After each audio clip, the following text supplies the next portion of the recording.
ನಮಸ್ಕಾರ. 1 minute stock market class episode number 23ಗೆ ಸ್ವಾಗತ. ನಾನು ಡಾಕ್ಟರ್ ಭರತ್ ಚಂದ್ರ. ಇವತ್ತಿನ ವಿಡಿಯೋ ಷೇರು ಮಾರುಕಟ್ಟೆ ಬಗೆಗೆ ಕೆಲವು ತಪ್ಪು ಕಲ್ಪನೆಗಳು.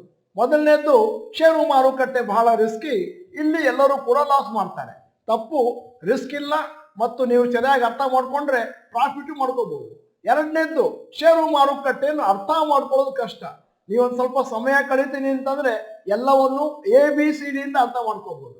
ಮೂರನೇದು, ನನಗೆ ಷೇರು ಮಾರುಕಟ್ಟೆ ಬಗ್ಗೆ ಸಂಶೋಧನೆ ನಡೆಸಲಿಕ್ಕೆ ಸಮಯ ಇಲ್ಲ ಮತ್ತು ಇನ್ವೆಸ್ಟ್ ಮಾಡ್ಲಿಕ್ಕೆ ಸಮಯ ಇಲ್ಲ. ಇದು ಕೂಡ ತಪ್ಪು ಕಲ್ಪನೆ. ಯಾಕಂದ್ರೆ ದಿನಕ್ಕೊಂದು 20 ನಿಮಿಷ 30 ನಿಮಿಷ ಇದ್ರೆ ದೀರ್ಘಾವಧಿಯ ಹೂಡಿಕೆಗೆ ಬೇಕಾದಷ್ಟು ಹಣ ಮಾಡ್ಕೋಬಹುದು. ನಾಲ್ಕನೇದು, ನನ್ನ ಹತ್ರ ಷೇರು ಮಾರುಕಟ್ಟೆಯಲ್ಲಿ ಹೂಡ್ಲಿಕ್ಕೆ ಜಾಸ್ತಿ ಹಣ ಇಲ್ಲ, ಅಂದ್ರೆ ಇದು ಶ್ರೀಮಂತರಿಗೆ ಮಾತ್ರ ಮೀಸಲು.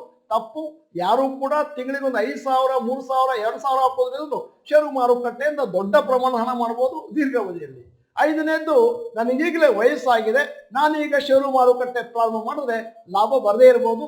ತಪ್ಪು. ಯಾವ ವಯಸ್ಸಿನಲ್ಲಿ ಕೂಡ ಪ್ರಾರಂಭ ಮಾಡಬಹುದು ಮತ್ತು ಒಂದಷ್ಟು ಹಣವನ್ನು ಸ್ವಲ್ಪ ವರ್ಷ ಹಾಕಿದ್ರೆ ಒಂದಷ್ಟು ಪ್ರಾಫಿಟ್ ಅನ್ನು ಕೂಡ ಮಾಡಬಹುದು. ನಮಸ್ಕಾರ.